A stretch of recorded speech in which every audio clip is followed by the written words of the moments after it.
This is a video about a cool metro train that I really like and ride a lot, in a city I'm not even in right now because I'm filming this in a hotel lobby in Bremen. This is on Hamburg's U3, and keeping with the theme of this challenge that this is for, Classy Whales, Camp Classy Whale, 1 week sub 5 minute video challenge. Here's the logo I made in MS Paint. Okay, as per Caleb's rules, this video has to be sub 5 minutes, so here's a 4-minute and 30-second timer since I've already killed some time. This is the Hamburg U3 line, and it's a circle, a weird deformed circle with a little spur off one end.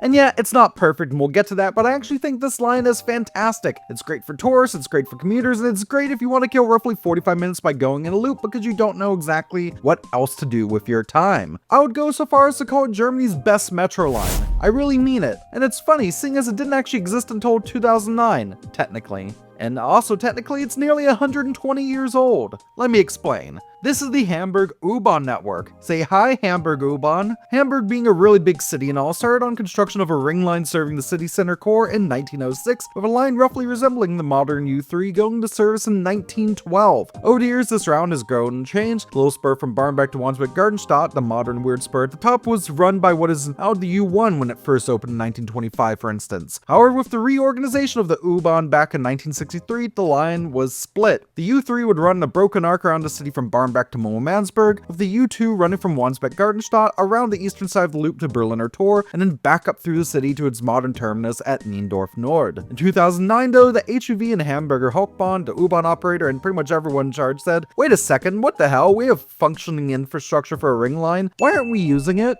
And so the U2 and U3 were moved around. Specifically, their eastern halves were swapped. The U2 now runs from Niendorf Nord to Mansberg, while the U3 is the proper spurred loop. It's a popular route, incredibly popular. It's hard to track passenger numbers in Germany, seeing as our metros don't have fare gates or whatnot, but if you go around Hamburg at most times a day, you'll see this 20 and some kilometer ring line running pretty packed trains. Trains on the U3 at peak run every 3 to 4 minutes, with 8 or 9 car trains that are as long as platforms will allow. And as of 2024, the Hauptbahn is looking into extending platforms at stops to run U3 trains even faster and more frequently. They have a pretty nice service pattern and routing too. Trains start from Wandsbek-Gartenstadt and enter the loop at Barmbek. From there, they run clockwise around the ring, hitting stops such as Berliner Tor, the central station, and this really gorgeous stretch from Rathaus to St. Pauli, where trains run elevated around the Elbe riverfront. It should be noted that the vast majority of U3 is actually elevated. After all, Hamburg Hauptbahn literally means Hamburg Elevated Railway, and U3's main tunneled portions are from Lübecker Strasse to Rathaus in the east and south, and again from St. Pauli to Schlump in the west.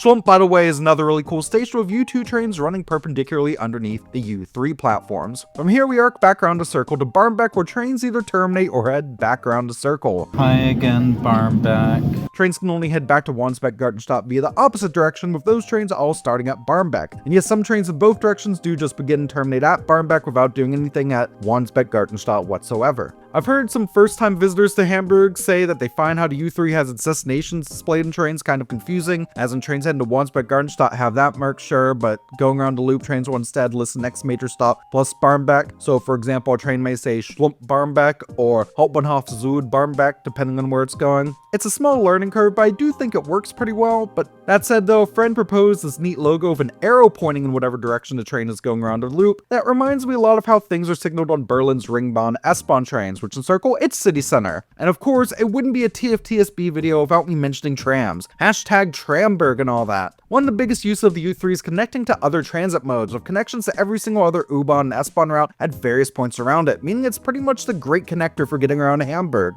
That said, trams are way higher capacity than buses, and when grades separated can be more frequent as well. It's very easy to imagine U3 hitting its full potential by connecting to all sorts of tram routes around the city that would replace some of the more heavily used bus routes. It would be a frequent heavy rail metro line with tram lines crossing through its loop and branching out from it. Just food for thought. It's already a fantastic route though, and I love it. That said, there's much more I wish I could talk about here, and alas, Caleb's video contest stipulates my video needs to be less than 5 minutes long, so to end off, here's me introducing perhaps the most infamous stop on the U3, St. Pauli.